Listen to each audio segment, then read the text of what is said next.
हिमालय जाना आवश्यक नहीं। कबीर ने कुछ भी न छोड़ा और सभी कुछ पा लिया, इसलिए छोड़ना पाने की शर्त नहीं हो सकती। और कबीर के जीवन में कोई भी विशिष्टता नहीं, इसलिए विशिष्टता अहंकार का आभूषण होगी, आत्मा का सौंदर्य नहीं। कबीर न धनी है, न ज्ञानी है, न समादृत है, न शिक्षित है, न सुसंस्कृत है। कबीर जैसा व्यक्ति अगर परम ज्ञान को उपलब्ध हो गया तो तुम्हें भी निराश होने की कोई भी जरूरत नहीं। इसलिए कबीर में बड़ी आशा है। बुद्ध अगर पाते हैं तो पक्का नहीं कि तुम पा सकोगे। बुद्ध को ठीक से समझोगे तो निराशा पकड़ेगी, क्योंकि बुद्ध की बड़ी उपलब्धियां हैं पाने के पहले। बुद्ध सम्राट है, इसलिए सम्राट अगर धन से छूट जाए आश्चर्य नहीं, क्योंकि जिसके पास सब है उसे उस सब की व्यर्थता का बोध हो जाता है। गरीब के लिए बड़ी कठिनाई है धन से छूटना। जिसके पास है ही नहीं उसे व्यर्थता का पता कैसे चलेगा? बुद्ध को पता चल गया, तुम्हें कैसे पता चलेगा? कोई चीज व्यर्थ है, इसे जानने के पहले कम से कम उसका अनुभव तो होना चाहिए। तुम कैसे कह सकोगे कि धन व्यर्थ है? धन है कहां? तुम हमेशा अभाव में जिए हो, तुम सदा झोपड़े में रहे हो, तुम महलों में आनंद नहीं है, ये तुम कैसे कहोगे? और तुम कहते भी रहो तो भी ये आवाज तुम्हारे हृदय की आवाज न हो सकेगी, ये दूसरों का सुना हुआ सत्य होगा। और गहरे में धन तुम्हें पकड़े ही रहेगा। बुद्ध को समझोगे तो हाथ पैर ढीले पड़ जाएंगे। बुद्ध कहते हैं स्त्रियों में सिवाय हड्डी मांस मज्जा के और कुछ भी नहीं, क्योंकि बुद्ध को सुंदरतम स्त्रियां उपलब्ध थी। तुमने उन्हें केवल फिल्म के पर्दे पर देखा है। तुम्हारे और उन सुंदरतम स्त्रियों के बीच बड़ा फासला है। वे सुंदर स्त्रियां तुम्हारे लिए अति मनमोहक हैं। तुम सब छोड़कर उन्हें पाना चाहोगे, क्योंकि जिसे पाया नहीं है वो व्यर्थ है। इसके जानने के लिए बड़ी चेतना चाहिए। कबीर गरीब है और जान गए ये सत्य कि धन व्यर्थ है। कबीर के पास एक साधारण सी पत्नी है और जान गए कि सब राग रंग, सब वैभव विलास, सब सौंदर्य मन की ही कल्पना है। कबीर के पास बड़ी गहरी समझ चाहिए। बुद्ध के पास तो अनुभव से आ जाती है बात, कबीर को तो समझ से ही लानी पड़ेगी। गरीब का मुक्त होना अति कठिन है। कठिन इस लिहाज से कि उसे अनुभव की कमी बोध से पूरी करनी पड़ेगी, उसे अनुभव की कमी ध्यान से पूरी करनी पड़ेगी। अगर तुम्हारे पास भी सब हो जैसा बुद्ध के पास था तो तुम भी महल छोड़कर भाग जाओगे, क्योंकि कुछ और पाने को बचा नहीं। आशा टूटी, वासना गिरी, भविष्य में कुछ और है नहीं वहां। महल सूना हो गया। आदमी महत्वाकांक्षा में जीता है। महत्वाकांक्षा कल की और बड़ा होगा और बड़ा होगा और बड़ा होगा, दौड़ता रहता है। लेकिन आखिरी पड़ाव आ गया, अब कोई गति ना रही। छोड़ोगे नहीं तो क्या करोगे? तो महल या तो आत्मघात बन जाता है या आत्मक्रांति। पर कबीर के पास कोई महल नहीं। बुद्ध बड़े प्रतिभाशाली व्यक्ति हैं। जो भी श्रेष्ठतम ज्ञान था उपलब्ध, उसमें दीक्षित किए गए थे। शास्त्रों के ज्ञाता थे, शब्द के धनी थे, बुद्धि बड़ी प्रखर थी, सम्राट के बेटे थे, तो सब तरह से सुशिक्षा हुई थी। कबीर सड़क पर बड़े हुए।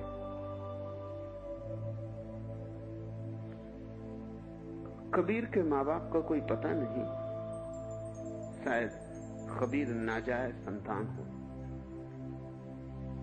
तो मां ने उसे रास्ते के किनारे छोड़ दिया था बच्चे को पैदा होते ही, इसलिए मां का कोई पता नहीं। कोई कुलीन घर से कबीर आए नहीं, सड़क पर ही पैदा हुए, जैसे सड़क पर ही बड़े हुए, जैसे भिखारी होना पहले दिन से ही भाग्य में लिखा था। ये भिखारी भी जान गया कि धन व्यर्थ है, तो तुम भी जान सकोगे। बुद्ध से आशा नहीं बंधती। बुद्ध की तुम पूजा कर सकते हो, फासला बड़ा है, लेकिन बुद्ध जैसा होना तुम्हें मुश्किल मालूम पड़ेगा। जन्मों जन्मों की यात्रा लगेगी। लेकिन कबीर और तुम में फासला जरा भी नहीं। कबीर जिस सड़क पर खड़े शायद तुमसे भी पीछे खड़े, और अगर कबीर तुमसे भी पीछे खड़े होकर पहुंच गए तो तुम भी पहुंच सकते हो। कबीर जीवन के लिए बड़ा गहरा सूत्र हो सकते हैं। इसे तो पहले स्मरण में ले लें। इसलिए कबीर को मैं अनूठा कहता हूं। महावीर सम्राट के बेटे हैं, कृष्ण भी, राम भी, बुद्ध भी, वे सब महलों से आए। कबीर बिल्कुल सड़क से आए। महलों से उनका कोई भी नाता नहीं। कहा है कबीर ने कि कभी हाथ से कागज और स्याही छुई नहीं, मसी कागज छुओ न हाथ। ऐसा अपढ़ आदमी जिसे दस्तखत करने भी नहीं आते, इसने परमात्मा के परम ज्ञान को पा लिया। बड़ा भरोसा बनता है। तब इस दुनिया में अगर तुम वंचित हो तो अपने ही कारण वंचित हो, परिस्थिति को दोष मत देना। जब भी परिस्थिति को दोष देने का मन में भाव उठे, कबीर का ध्यान करना। कम से कम माँ बाप का तो तुम्हें पता है, घर द्वार तो है, सड़क पर तो पैदा नहीं हुए, हस्ताक्षर तो कर ही लेते हो, थोड़ी बहुत शिक्षा हुई है, हिसाब किताब रख लेते हो, वेद कुरान गीता भी थोड़ी पढ़ी है। न सही बहुत बड़े पंडित, छोटे मोटे पंडित तो तुम भी हो ही। तो जब भी मन होने लगे परिस्थिति को दोष देने का कि पहुंच गए होंगे बुद्ध, सारी सुविधा थी उन्हें, मैं कैसे पहुंचूं, तब कबीर का ध्यान करना। बुद्ध के कारण जो असंतुलन पैदा हो जाता है कि लगता है हम न पहुंच सकेंगे, कबीर तराजू के पलवे को जगह पर ले आते हैं। बुद्ध से ज्यादा कारगर हैं कबीर। बुद्ध थोड़े से लोगों के काम के हो सकते हैं। कबीर राजपथ है। बुद्ध का मार्ग बड़ा संकीर्ण है, उसमें थोड़े ही लोग पा सकेंगे, पहुंच सकेंगे। बुद्ध की भाषा भी उन्हीं की है, चुने हुए लोगों की। एक एक शब्द बहुमूल्य है, लेकिन एक एक शब्द सूक्ष्म है। कबीर की भाषा सबकी भाषा है, बेपढ़े लिखे आदमी की भाषा है। अगर तुम कबीर को न समझ पाए तो तुम कुछ भी न समझ पाओगे। कबीर को समझ लिया तो कुछ भी समझने को बचता नहीं।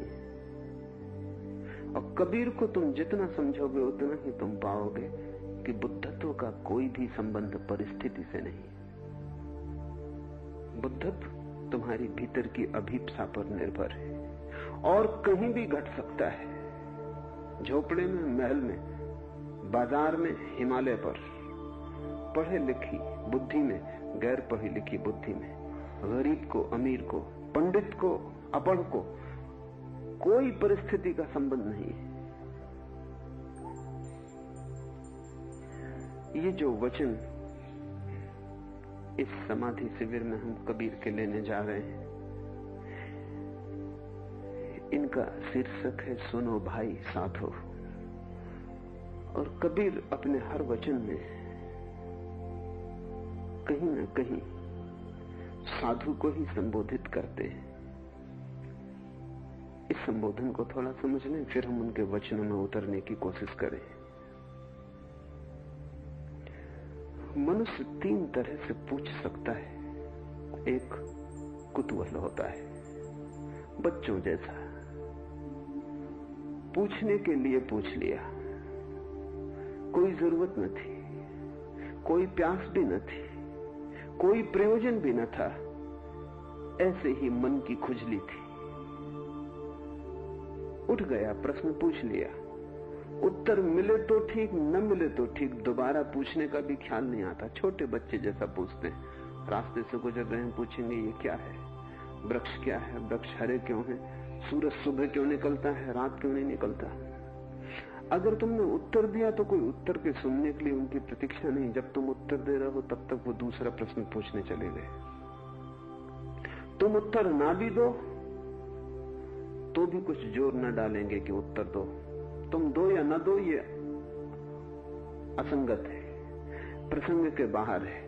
बच्चा पूछने के लिए पूछ रहा है, बच्चा केवल बुद्धि का अभ्यास कर रहा है। जैसा पहली दफे जब बच्चा चलता है तो बार बार चलने की कोशिश करता है, कहीं पहुंचने के लिए नहीं, क्योंकि अभी बच्चे की क्या मंजिल है, अभी तो चलने में ही मजा लेता है, अभी तो पैर चला लेता है, इससे बड़ा प्रसन्न होता है, नाचता है कि मैं भी चलने लगा।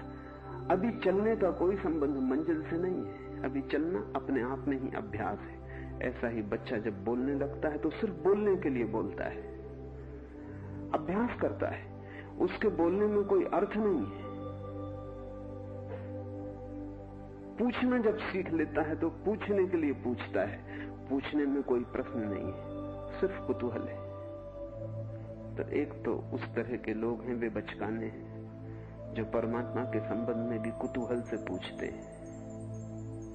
मिले उत्तर ठीक, न मिले उत्तर ठीक, और कोई भी उत्तर मिले उनके जीवन में उस उत्तर से कोई भी फर्क न होगा।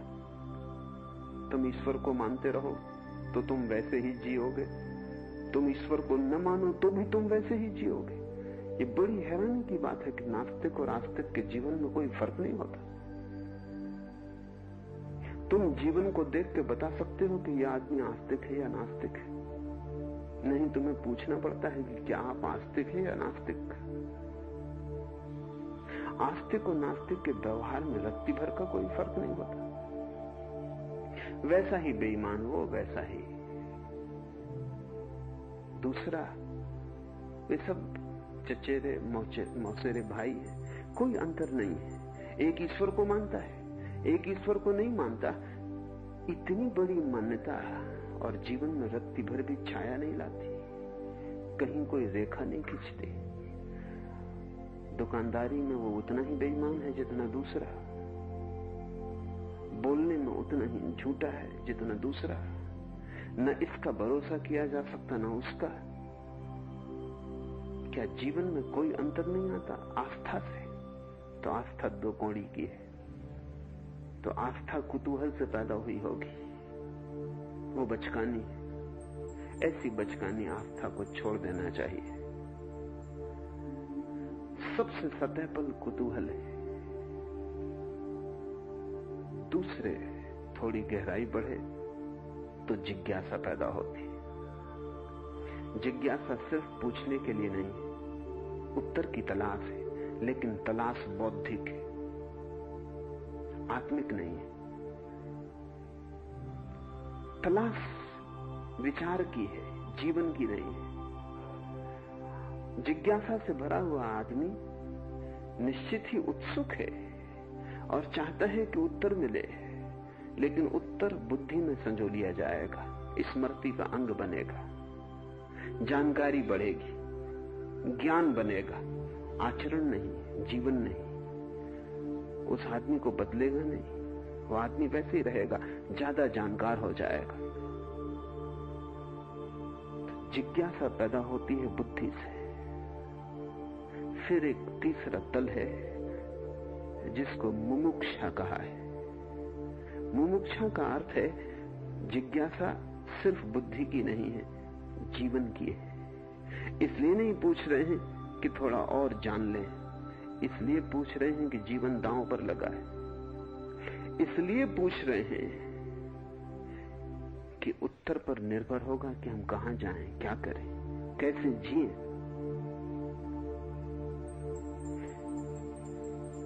एक प्यासा आदमी पूछता है पानी कहां है।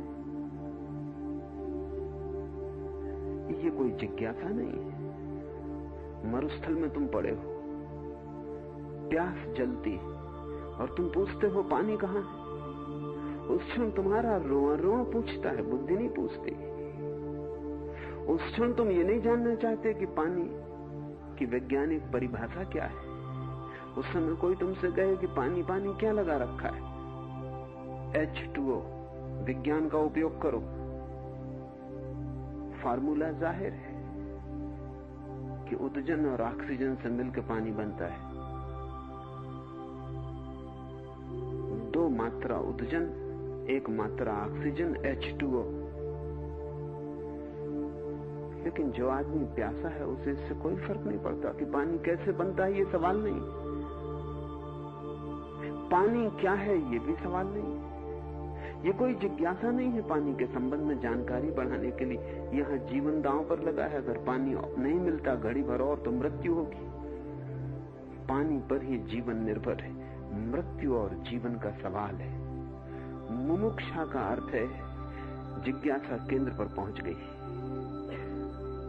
अब हमारे लिए ये सवाल ऐसा नहीं कि ईश्वर है या नहीं, पूछ लिया बच्चों जैसा या पूछ लिया दार्शनिकों जैसा। एक बुद्धिगत सवाल, बुद्धिगत उत्तर खोजने में लग गए, शास्त्रों में गए। जिसको प्यास लगी है वो शास्त्रों में नहीं खोजेगा कि पानी का स्वरूप क्या है। जिसकी प्यास लगी है वो सरोवर चाहता है। जिसको प्यास लगी है वो ऐसा ज्ञानी चाहता है जिसको पी के वो भी अपनी प्यास को बुझा ले। ज्ञान नहीं चाहता, ज्ञानी को चाहता है। मुमुक्षु गुरु को खोजता है, जिज्ञासु शास्त्र को खोजता है, कुतूहली किसी से भी पूछ लेता है। कबीर उसको साधु कहते हैं जो मुमुक्षु है। इसलिए उनका हर वचन इस बात को ध्यान में रख के कहा गया है, सुनो भाई साधो। साधो का मतलब है जो साधना के लिए उत्सुक है, जो साधक है। साधु का अर्थ है जो अपने को बदलने के लिए, शुभ करने के लिए, सत्य करने के लिए आतुर है, जो साधु होने को उत्सुक है। साधु शब्द बड़ा अद्भुत है, विकृत हो गया बहुत उपयोग से। साधु का अर्थ है सीधा, सादा, सरल, सहज।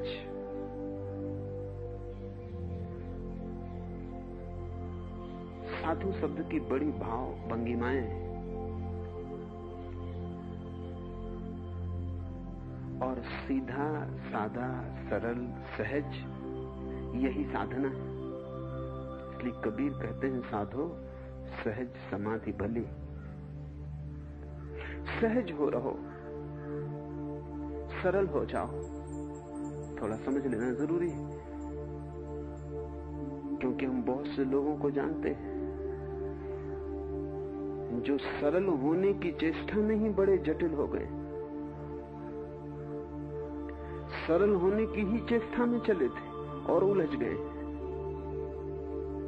एक मेरे मित्र हैं, लोग उन्हें साधु कहते हैं, मैं उन्हें असाधु कहता हूं, क्योंकि वो सीधे साधे जरा भी नहीं। अगर सुबह उन्हें दूध दो तो वे पहले पूछते हैं गाय का कि भैंस का, क्योंकि भैंस का दूध वे नहीं पीते। शुद्ध हिंदू है, गाय का ही पीते, और गाय का ही नहीं पीते, सफेद गाय का पीते।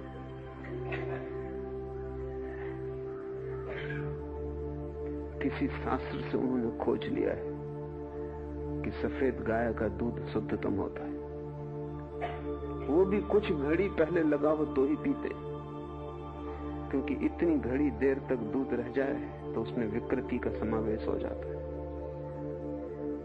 कुछ घड़ी पहले का तैयार घी ही लेते, क्योंकि इतनी देर ज्यादा रह जाए तो शास्त्रों में उल्लेख है कि घी विकृत हो जाता है। इस तरह का पानी पीते हैं कि जो भी भर के लाए वो गीले वस्त्र पहने हुए भर के लाए। ताकि बिल्कुल शुद्ध हो, क्योंकि सूखे वस्त्रों का क्या भरोसा किसी ने छुए हो,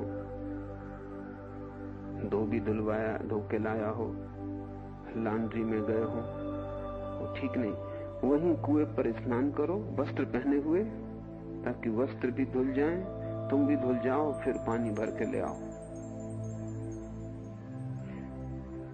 ब्राह्मण ने भोजन बनाया हो तो ही लेते हैं।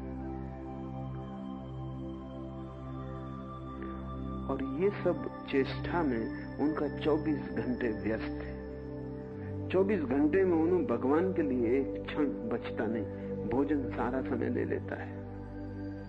निकले थे सरल होने, वे इतने जटिल हो गए हैं कि बड़ी कठिनाई है, जीना ही मुश्किल हो गया है। और जिसके घर पहुंच जाए वो भी प्रार्थना करने लगता है परमात्मा से। उसने कभी प्रार्थना न की हो भला कि कब इनसे छुटकारा हो। अगर साधु आपके घर रुक जाए तो आप एक ही प्रार्थना करते हैं कि अब ये जल्दी जाएं, क्योंकि 3 बजे रात वो उठाते और वो खुद नहीं उठते, पूरे घर को उठा देते। क्योंकि ऐसा शुभ कार्य ब्रह्म मुहूर्त में उठने का वो खुद तो करते ही हैं, लेकिन इतने जोर से ओंकार का पाठ करते हैं कि आप सो नहीं सकते। और आप उनसे ये भी नहीं कह सकते कि आप गलत कर रहे हैं, क्योंकि कुछ गलत भी नहीं कर रहे हैं। ब्रह्म मुहूर्त में ओंकार की ध्वनि कर रहे हैं तो एक उपकार ही कर रहे हैं आपके ऊपर। सरलता की खोज में निकला हुआ आदमी भी जटिल हो जाता है। कहीं कुछ भूल हो रही है, सरलता को समझा नहीं गया। सरलता का अर्थ ही यह है कि तुम सहज होकर क्षण क्षण जीना, अनुशासन से नहीं, क्योंकि अनुशासन तो जटिल होगा। जब भूख लगे तब खाना खा लेना, जो मिल जाए उसे चुपचाप स्वीकार कर लेना। जब नींद खुल जाए तब ब्रह्म मुहूर्त समझना। जब नींद लग जाए तब परमात्मा का आदेश समझना कि सो जाओ, और जब नींद खुल जाए तब उसका आदेश समझना कि जग जाओ। अपनी तरफ से कुछ भी मत करना, उस पर ही छोड़ देना जो तेरी मर्जी। क्योंकि तुम कुछ भी करोगे तो जटिलता खड़ी कर लोगे। तुम जो भी करोगे मन से ही करोगे, और मन जटिलता का यंत्र है। वो उसी में से उपद्रव निकाल लेगा, फिर उपद्रव बढ़ता जाता है, फिर उसका कोई अंत नहीं है। और जिनको तुम साधु कहते हो वो साधु कम और असाधु ज्यादा हो जाते हैं, क्योंकि साधु का मूल अर्थ सादगी, सीधापन खो जाता है। हमने सादगी के दूसरे ही अर्थ कर लिए। सादगी का हम मतलब लेते हैं कि जो आदमी एक ही लंगोटी पे रहता है वो सादगी। लेकिन जो आदमी एक ही लंगोटी पे रहता है उसका आपको पता है कि उसका अपनी लंगोटी पर इतना मोह उतरा है जितना कि सम्राट का अपने साम्राज्य पर नहीं होगा भी, क्योंकि अब मोह को और कोई जगह न बची। सारा मोह लंगोटी पर ही लग जाएगा। लंगोटी और साम्राज्य का तो कोई सवाल नहीं है, सवाल तो मोह का है। सम्राट का मोह तो विस्तीर्ण होता है, बटा होता है। भिखारी का मोह संकीर्ण होता है, एक ही जगह केंद्रित होता है। और अगर कोई गौर से देखे तो पाएगा कि भिखारी का मोह ज्यादा खतरनाक होता है, क्योंकि अनबटा होता है, घना होता है, सघन होता है, एक ही चीज पे सब दांव लगा होता है। लंगोटी खो जाए तो भिखारी आत्महत्या कर लेगा, क्योंकि वही सब कुछ था। ऊपर से देखने पर लगता था कि सादगी है, लेकिन सादगी के पीछे बड़ी जटिलता छिपी थी। कबीर साधु उसे कहते हैं जो सच में ही सीधा साधा है।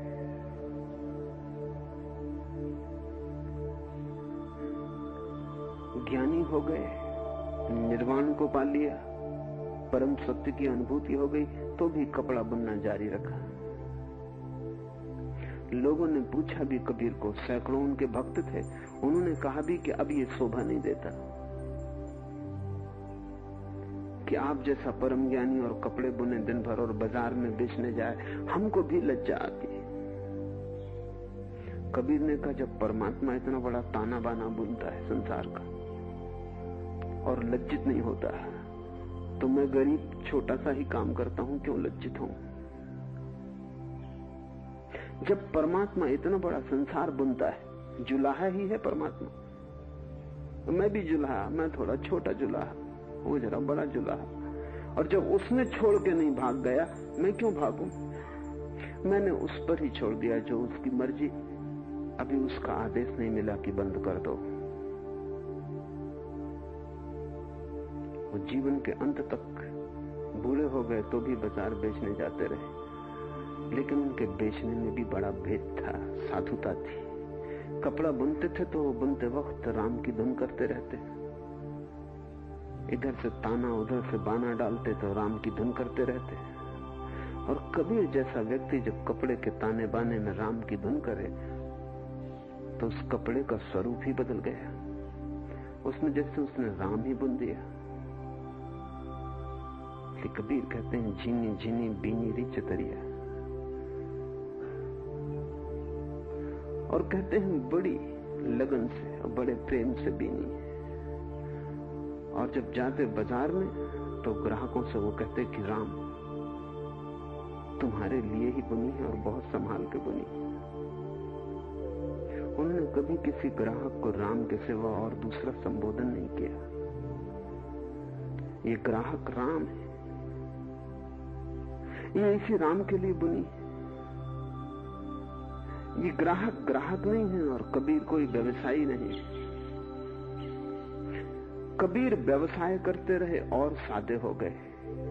उन्होंने सादगी को अलग से नहीं साधा। अलग से साधोगे कि जटिल हो जाएगी। सादगी साधी नहीं जा सकती, समझ सादगी बन जाती है।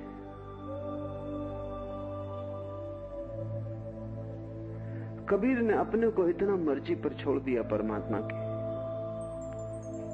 सुबह लोग भजन के लिए इकट्ठे हो जाते थे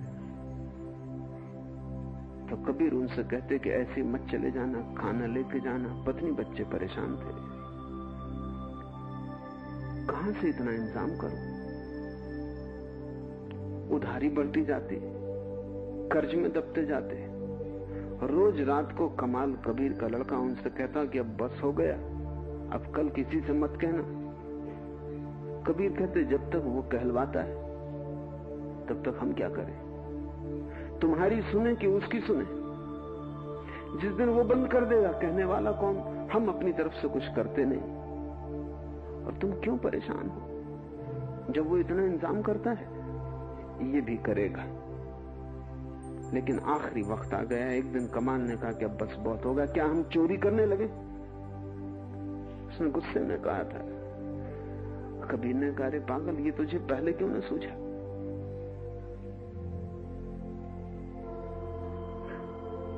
कमाल ने सोचा कि कबीर समझे नहीं कि मतलब क्या है, तो उसने दोबारा कहा, क्या समझे?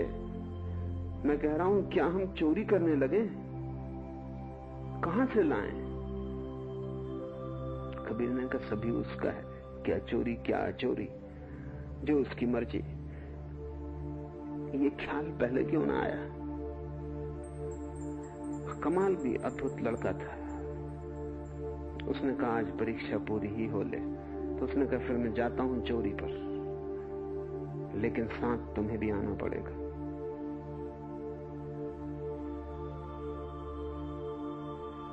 कबीर उठ के खड़े हो गए।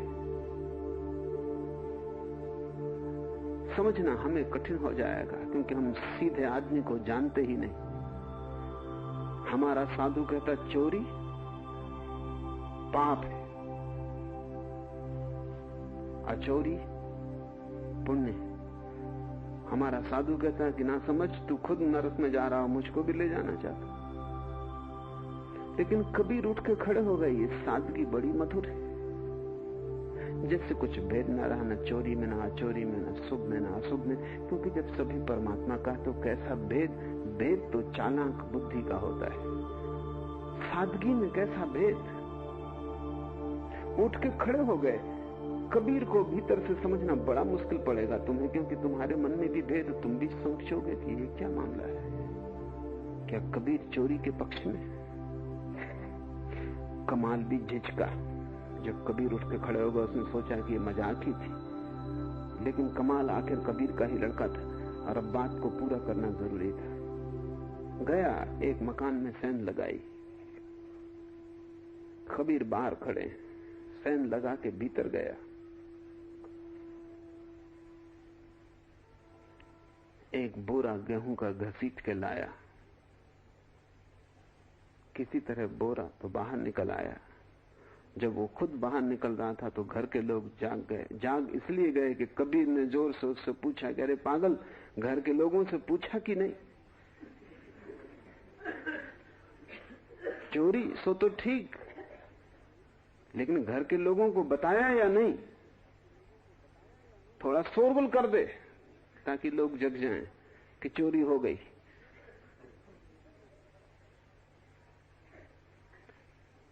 एक सीधा साधा आदमी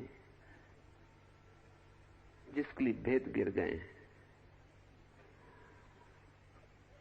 ये आवाज सुन के, बातचीत सुन के घर के लोग जग गए। और जब कमाल निकल रहा था दीवार के छेद से तो किसी ने उसके पैर पीछे पकड़ लिए। तो कमाल ने कहा अब क्या किया जाए? कम से कम इतना ही करो कि मेरी गर्दन काट के ले जाओ, ताकि कम से कम बदनामी तो ना हो। कबीर ने कहा यह भी खूब रहा, बिल्कुल ठीक सुझाया है, वक्त पर तूने भी अच्छी सूझ दी।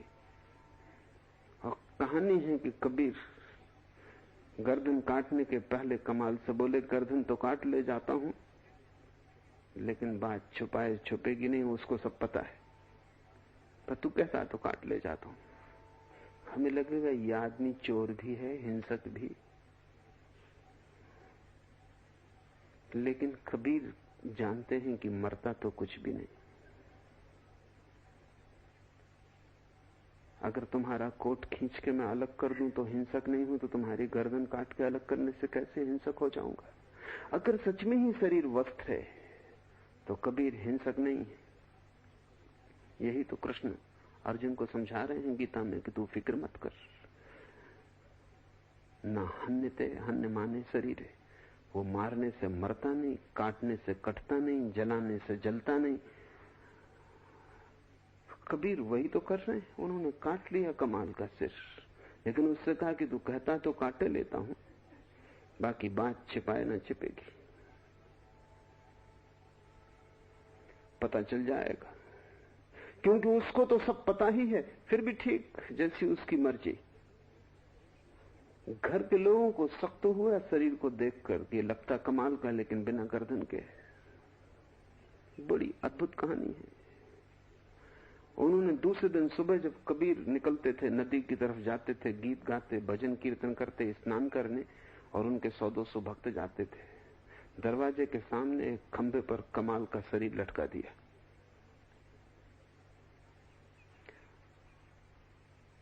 कि शायद कबीर को भी अपने लड़के को देखकर चेहरे पर कोई फर्क आ जाए, और भक्तों को तो पता ही होगा, तो उनमें से कोई ना कोई कुछ ना कुछ कह देगा। लेकिन ये बात कुछ और ही हो गई।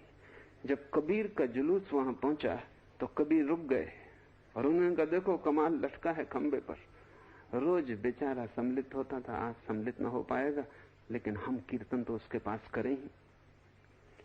कहानी है कि जब उन्होंने कीर्तन किया तो कमाल के हाथ, मुर्दा हाथ ताली देने लगे।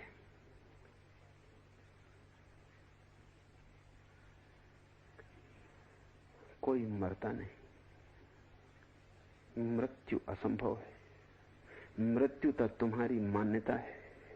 तुमने माना है इसलिए तुम मरते हो, और तुमने जाना नहीं है इसलिए तुम मरते हो। जीवन ऊर्जा सब तरफ व्याप्त है। और कबीर ने कहा पागल, पहले ही कहा था कि बात छिपाए न छुपेगी। चोरी तो ठीक, लेकिन उसको सब पता है। अब उसने खोल दिया राज। इसलिए कबीर ने अपने भक्तों से कहा, सदा मैंने कहा उसकी मर्जी से चलो।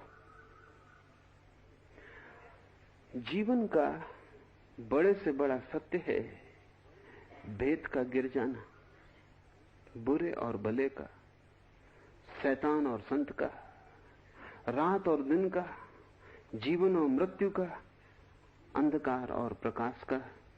सारा भेद जब गिर जाए, शुभ और अशुभ का, तब कोई साधु। हम तो उसे साधु कहते हैं जो अंधेरे के विपरीत प्रकाश के पक्ष में। हम उसे साधु कहते हैं जो अशुभ के विपरीत शुभ के पक्ष में। हम उसे साधु कहते हैं जो संत है और शैतान नहीं। लेकिन हमारा साधु हमारी ही बुद्धि का प्रक्षेपण है, कबीर का साधु नहीं। कबीर का साधु तो वही है जिसके लिए सारे भेद विलीन हो गए, जो अभेद में जीता है, जिसका द्वैत नष्ट हुआ, जो अद्वैत में जीता है, जो एक को पा लिया है। उस एक में कौन होगा संत, कौन होगा शैतान? उस एक में कौन होगा सज्जन, कौन होगा दुर्जन? उस एक में क्या होगा पाप, क्या होगा पुण्य? सब भेद माया है। भेद मात्र माया का आधार है, और जो भेद में गिरा वो जटिल हो जाएगा। जो अभेद में रहा वो साधु, वो सादा, वो सीधा। वो कुछ चुनता नहीं अपनी ओर से, वो अपनी मर्जी को बीच में नहीं लाता, वो सिर्फ बहता है। जैसे नदी में कोई तैरे नहीं, बहे। नदी जहां ले जाए वहां जाने को राजी रहे, और जहां पहुंच जाए वही मंजिल। नदी बीच में डुबा दे तो वही किनारा। कबीर बार बार कहते हैं, सुनो भाई साधु। वो उसको इंगित कर रहे हैं तुम्हारे भीतर जो सीधा सादा है। इस सीधे सादे को कैसे पाओगे? क्या इसको पाने के लिए कुछ जटिल साधना करनी पड़ेगी? योगासन करने पड़ेंगे, शीर्षासन करना पड़ेगा, घंटों मंत्रोच्चार करना पड़ेगा?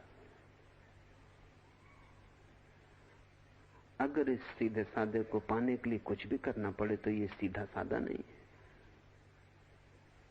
ये तो समझ की ही बात है, ये तो सिर्फ बोध ही है। ये तो समझ में आ जाए कि एक ही है तो सादगी प्रकट हो जाती। इसलिए कबीर सहज समाधि पर जोर देते हैं। सहज का अर्थ है जो साधनी ना पड़े। साधु का अर्थ है जो समझ से फलित हो जाए, जिसके लिए कोई भी प्रयत्न, कोई भी श्रम न करना पड़े। जैसे तुम हो, जिसका द्वार वहीं खुल जाए, जहां तुम हो वहीं उससे मिलन हो जाए, इंच भर चलना ना पड़े। चले की जटिलता हो जाएगी। जिसे प्रयत्न से पाया जाएगा वो सहज नहीं हो सकता। सुनो भाई साधो, और यहां भी मैं तुम्हारे भीतर छिपे साधु को ही संबोधन कर रहा हूं। तुम्हारे भीतर बुद्धि असाधुता का तत्व है और हृदय साधुता का। हृदय ना भले को जानता ना बुरे को। हृदय के पास कोई गणित नहीं। हृदय को काटने की कला आती ही नहीं। हृदय कोई कैंची नहीं है। हृदय को जोड़ने की कला आती है। हृदय सुई धागे की भांति है। फरीद को किसी ने एक सोने की कैंची भेंट की। फरीद कबीर के जमाने में था, और फरीद और कबीर की मुलाकात हुई थी, और बड़ी मीठी मुलाकात हुई थी, क्योंकि 2 दिन दोनों साथ रहे और चुप रहे। एक शब्द न यहां से बोला गया और न वहां से बोला गया। दोनों गले मिले, दोनों हंसे, दोनों साथ बैठे। स्वागत किया जाके गांव के बाहर कबीर ने फरीद का, और विदा कराए। लेकिन 2 दिन में एक शब्द का लेन देन न हुआ। और जब शिष्यों ने पूछा दोनों के कि ये क्या माजरा है, हम थक गए, ऊब गए, और हम बड़ी अपेक्षा रखते थे कि कुछ होगी बात, हम भी सुन लेंगे, कुछ सार मिलेगा। सब 2 दिन खराब हुए। फरीद ने कहा, जो बोलता वो अज्ञानी।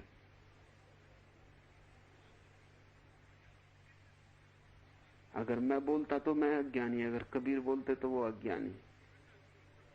कबीर ने अपने शिष्यों से कहा, बोलने को कुछ था नहीं, क्योंकि दोनों हम जानते, और दोनों ने एक को ही जान लिया। कहना किससे, सुनना किसको? और पुनरुक्ति शोभादायक नहीं, अकारण मेहनत है। जहां मैं हूं वहीं फरीद है। न मैं हूं न फरीद है, तुम्हारे लिए हम दो थे, हमारे लिए हम एक हैं। तुम वार्तालाप चाहते थे और हम वार्तालाप करते तो पागल मालूम पड़ते, क्योंकि वो एकालाप होता, दूसरा था नहीं। बात किससे होती? दो अज्ञानी मिले, बात हो सकती, खूब होती। एक ज्ञानी एक अज्ञानी मिले तो भी बात हो सकती है, समझ में बहुत नहीं आती। लेकिन दो ज्ञानी मिले तो कैसी बात बिल्कुल नहीं होती और सब समझ में आता है। सुना एक शब्द नहीं जाता और सब समझ में आता है। और दो अज्ञानी खूब चर्चा करते हैं, सुना बहुत जाता है, शोरगुल बहुत मचता है, समझ में कुछ भी नहीं आता। एक ज्ञानी और एक अज्ञानी की भी वार्ता होती है। अगर अज्ञानी राजी हो तो उस वार्ता से कुछ फल मिल सकता है। अगर अज्ञानी थोड़ा खुला हो, अगर अज्ञानी में थोड़ा हृदय हो, सिर्फ बुद्धि न हो, तो कोई बीज हृदय में अंकुरित हो सकते हैं।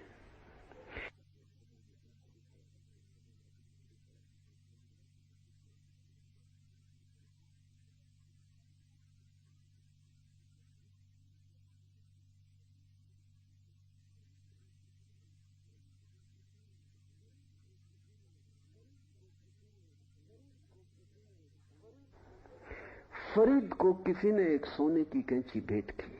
फरीद ने कहा, माफ करो, कैंची का हम क्या करेंगे, काटने का हम धंधा करते ही नहीं, हमारा धंधा जोड़ने का है।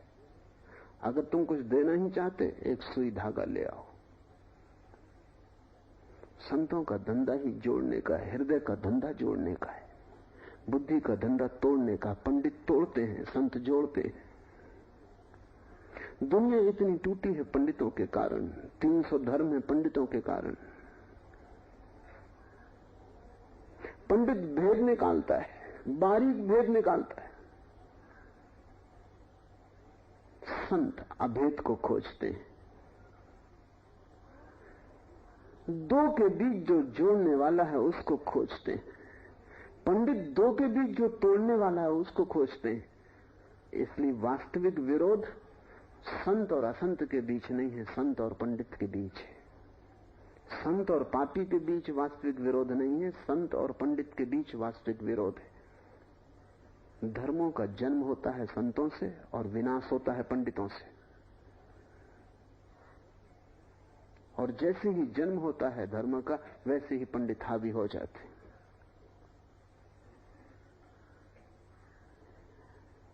तुम्हारे भीतर साधुत्व का तत्व है, हृदय।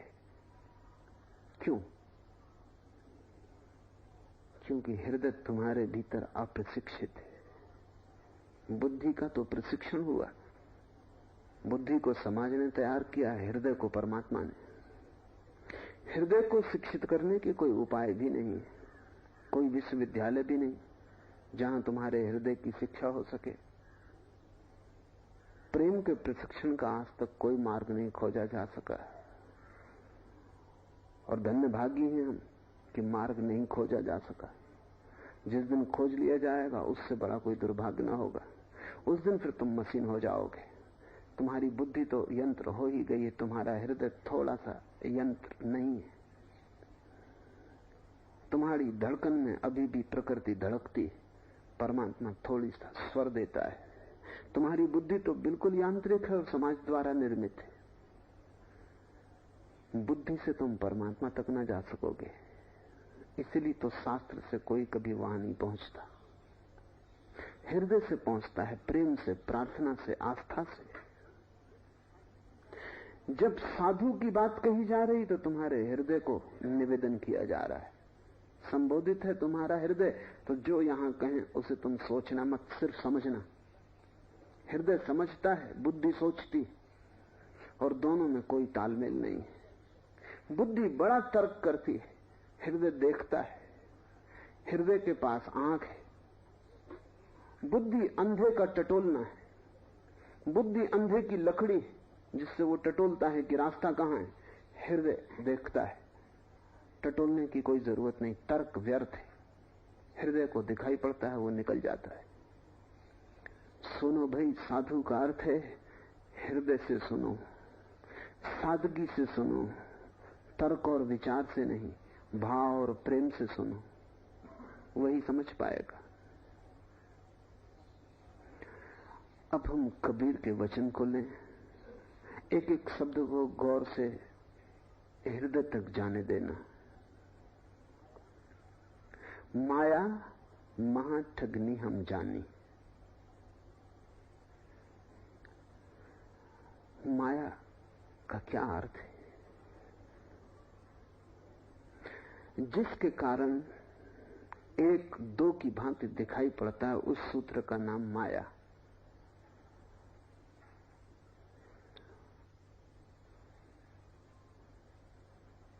तुमने नशा कर लिया, शराब पी ली, तब तुम्हें एक आदमी रास्ते पे आता दिखाई पड़ता है और लगता है दो आ रहे हैं।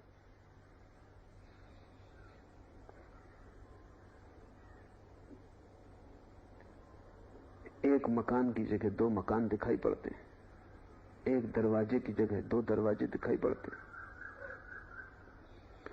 मुल्ला नसरुद्दीन अपने किसी मित्र को विदा कर रहा था, रात देर तक दोनों पीते रहे, और जब विदा करने लगा तो रात अंधेरी थी, सुनसान मार्ग पर कोई भी नहीं। मित्र ने पूछा कि थोड़ा रास्ते के संबंध में समझा दो, तो नसरुद्दीन ने कहा, रास्ते के संबंध में एक ही बात ख्याल रखना, जब यहां से तुम 100 कदम पहुंच जाओ तो वहां तुम्हें दो रास्ते मिलेंगे। तुम बाएं तरफ मुड़ना, क्योंकि दाएं तरफ कोई रास्ता है ही नहीं, सिर्फ दिखाई पड़ता है। ये मैं अपने अनुभव से कहता हूं, उस पर कई दफे मैं मर गया हूं और भटक गया हूं, वहां रास्ता है ही नहीं।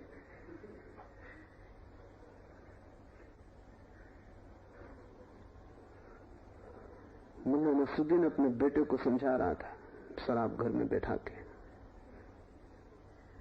उसने कहा कि देख बेटा, उस कोने में देख जहां 4 आदमी बैठे, जब ये 8 दिखाई पड़ने लगे तब समझना कि बस अब रुक जाना जरूरी है, बस फिर फौरन घर की तरफ चल पड़ना। उस बेटे ने कहा, पिताजी मुझे केवल 2 आदमी दिखाई पड़ रहे हैं। वो नसरुद्दीन ज्यादा पहले ही पी चुके थे। नशे में जब तुम हो तब तुम भीतर कपते हो, उस कंपन के कारण बाहर भी सब चीजें कपती। जब नशे में तुम हो तब तुम 2 हिस्सों में भीतर बट जाते हो, क्योंकि एक तो तुम्हारे भीतर तत्व है जो कभी भी नशे में नहीं हो सकता। तुम्हारी चेतना कभी भी बेहोश नहीं हो सकती। नशा तुम्हारे शरीर में जाता है, मन में जाता है, आत्मा में नहीं जा सकता। जैसे ही नशा तुम्हारे भीतर प्रवेश करता है, तुम 2 हिस्सों में बट जाते हो, तुम्हारी आत्मा अलग, तुम्हारा शरीर मन अलग। और शरीर मन तो एक ही है, उनमें बहुत भेद नहीं, वो एक ही तत्व के सूक्ष्म और स्थूल रूप है। तुम भीतर बट जाते हो और सब कपने लगता है। जब तुम भीतर कपने लगते हो, बाहर सब कपने लगता है। माया एक नशा है। कबीर कहते हैं, माया महा ठगनी हम जानी, और हमने जाना कि माया बड़ी ठगनी है। उसके कारण सब दो हो गया है। निर्गुण फांस लिए कर डोले, बोले मधुरी बानी, केशव के कमला हुई बैठी, शिव के भवन भवानी।